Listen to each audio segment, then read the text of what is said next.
Now, that is also A, B, C, D, E, F, G, H, I, J, K, L, M, N, O, P. That is also ba, ba, black sheep, have you any wool? Yes, sir, yes, sir, 3 bags full. And you can steal from me if you want. You can steal from me. It goes on to get ripped off. Okay. So sometimes, now by the way, a lot of people don't know, someone said that is an ancient British folk tune. No, it's not. It's not. It's not. The words to Twinkle Star are an ancient British folk tune. But the melody was written by a guy named Mozart, who happens to be German. And he wrote it when he was about 6 or 7 years old. And it's become a hit tune. What happened is the original melody to Twinkle Star was so horrible, people took the words from that song and applied it to Mozart's song, which this was Mozart's song. And Mozart didn't call this Twinkle Star, he called it Melody and Variations. He wrote 4 variations on this. So if you get the original Mozart Twinkle Star, it's not called Twinkle Star. It's called Melody and Variations. And it was written by a German with British words. So it's not a British folk tune. Okay, now here we got 1, 2, 3, 4, 5 flats. Most people would run scared with that, but we don't have to pay any attention to the flats. They're just going to tell us where 1 is. In this case, where is the number 1? If that last flat is on that line, then where would the number 1 be? The first note, the space. The first note in this case, which would be the space below. So the space below is actually the number 1. So if that's 1, the next note is 3. The next note is 5, 5, 5, 6, 6, 5. Then it goes 1, 3, 5, 5, 5, 4, 3, 2. So again, I'll play the tune and then we'll sing the numbers. Okay? So I'm going 1, 3, 5.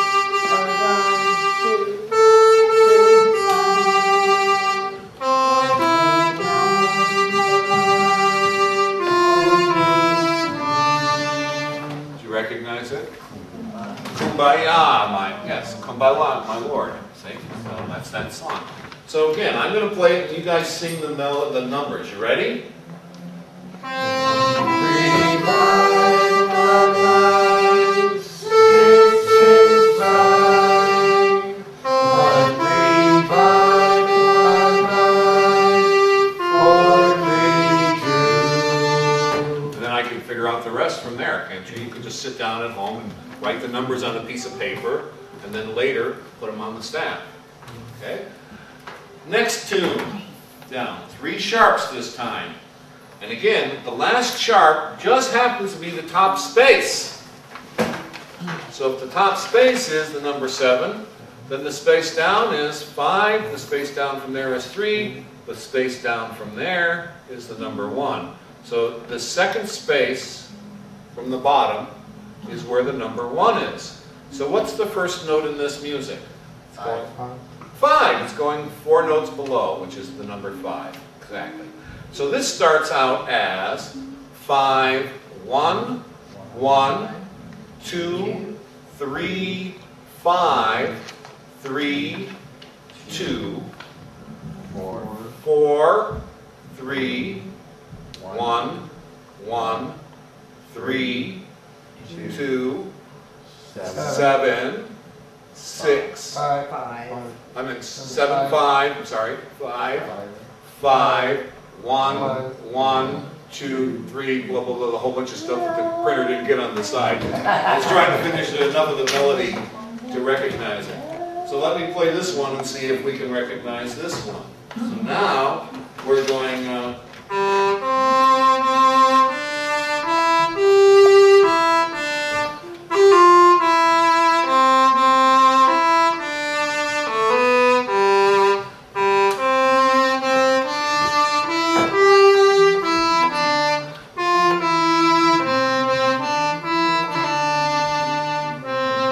It's called I Saw 3 three ships. It's a Christmas carol.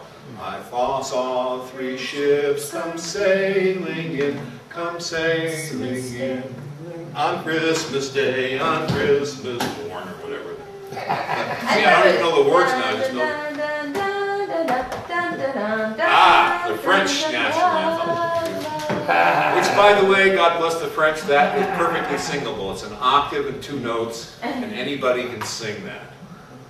There are a couple other national anthems around the world that are singable. We just don't happen to have one. Okay, next one down. We need a world anthem. Okay, this time it's on that middle line is the number 4. So where is 1?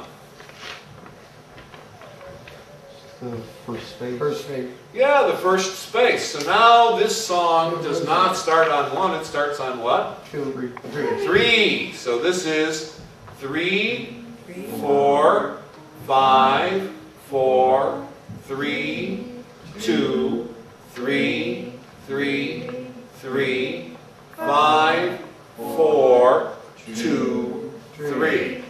And again, if you put the numbers over it, I'll play it. Let's see, starting on 3.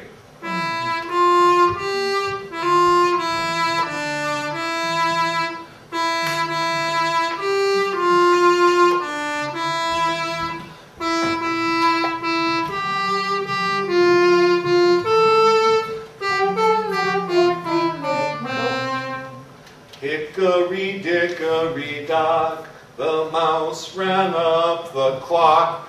The clock struck 1, the other 2 got away with minor injuries. Okay, so are you catching on? Doesn't matter how many sharps or flats, all they're doing is telling us where 1 is. Once we know where it is, we label all the lines or label all the spaces for our convenience, and then just go. Just take off from that point. And you ignore all the sharps and flats. You don't carry them around in your head, constantly modifying it as you go.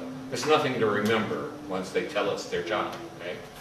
So let's get the last one. 7 sharps. 7 sharps. And this is one that most concert pianists would, be a little scared of at first. By the way, if you play piano, they usually start out with no sharps and flats in the key of C, then they give you 1 sharp, then they give you 1 flat, and then after you learn those keys, then they give you 2 sharps, and then they give you 2 flats.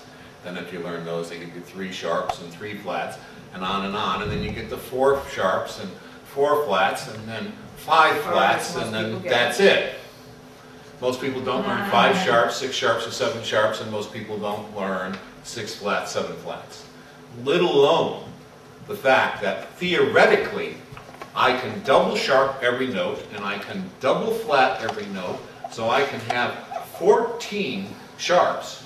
I can have 7 regular sharps, and then double sharp all those to make 14 sharps. Add a couple more if I want to, and in a key like A double sharp, there happens to be 17 sharps. If I wrote a piece in A double sharp, not only can I spell it correctly, as ABCs and get 100% right and no one will believe you. But it turns out it takes 17 sharps because all the notes are double sharp and 3 of the notes are triple sharp. So that adds up to 14 plus 3 is 17 sharps.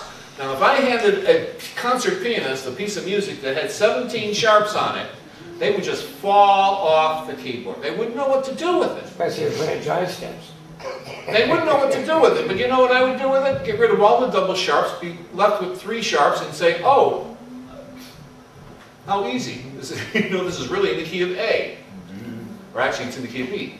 Sorry, this is in the key of B, because A double sharp is B. And I can write it as A double sharp and spell everything correctly, but it would require 17 sharps to do so, and most people wouldn't know what to do with that key signature. You, however, if I gave you 27 sharps, what are you going to do? Go to the last one, it's the number 7, and take off and forget about all 27 of them, all right? Isn't that easy? Much easier. How do you know when 1 begins? Pardon? How do you know? Is it just you just start whenever you want the 1? No. No, the key signature will tell you where it is. But not just looking at the bar when you just put a star up there with no key signature. Yeah, if I put your star up there, and there's no, that star is the key signature, Okay, essentially. all right. I usually, So your stick is key. I That's usually, what I understand. the only clef I use is the X clef, and the reason I use the X clef is I used to read maps when I was a Boy Scout, and we were always looking for the X. So when I started this whole thing, and I realized that all these clefs are just giving me a letter name, I just replaced them all with a simple X. So I just look and go, oh, X, that line is 1. I put an X where I think 1 should be, and then I just forget about the key signature. Forget about all the sharps and flats.